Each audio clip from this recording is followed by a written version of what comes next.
Imagine a world where people were terrified to go out at night, not because of ghosts, but because of the living, the ones who foamed at the mouth, who bit, who craved blood, and who feared mirrors and sunlight. This isn't the plot of a horror movie. This is history. You've heard of vampires, the pale, undead creatures that roam the darkness, sleep in coffins, and drink the blood of the living. But what if I told you that centuries before Bram Stoker ever wrote Dracula, there was a real disease, a terrifying illness that spread panic across villages and gave birth to the vampire myth?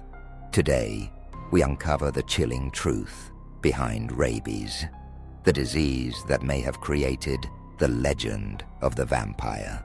Before modern medicine, rabies was a horrifying mystery.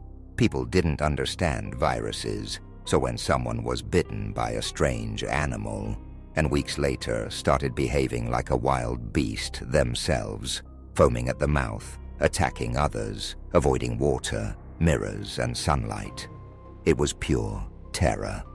In 18th century Europe, many believed these people weren't sick. They were cursed, possessed, or worse. They were vampires. Folklore didn't just appear overnight. It was born from fear, and rabies, in its most violent form, made even the most rational people believe the supernatural was real. Let's compare. Vampires avoid sunlight. Rabies, patients develop light sensitivity. Vampires can't bear to look in mirrors. Rabies causes hallucinations and fear of reflections. Vampires drink blood. Rabies victims become aggressive and may bite others. Vampires hate garlic.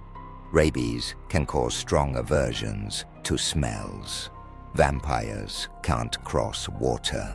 Rabies causes hydrophobia, an intense fear of water. Coincidence? Or the perfect storm that led terrified villagers to believe they were witnessing the rise of the undead? In Eastern Europe, bodies were exhumed because they were believed to be vampires. And what did people often find? The corpse looked fresh. Blood trickled from the mouth. Nails and hair seemed longer. But this wasn't proof of the undead.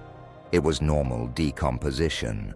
Only no one back then knew that. Rabies didn't just infect people. It infected entire cultures with fear. Villagers would stake bodies, burn them, even perform exorcisms to stop the spread of vampirism.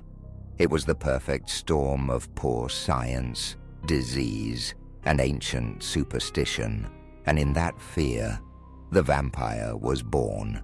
It wasn't just literature, it was medical history, twisted by the horrors of what people saw with their own eyes. Rabies wasn't just deadly, it was theatrical, grotesque, and unforgettable. The perfect inspiration for the monsters that haunt us to this day. So the next time you hear the word vampire, remember, it may have started not in fiction, but in fever, fear, and fatal bites. Rabies didn't just kill, it shaped folklore. It blurred the line between the living and the dead, between disease and legend. Subscribe for more dark tales that blend history, horror, and hidden truth. Because sometimes, the scariest stories are the ones that actually happened.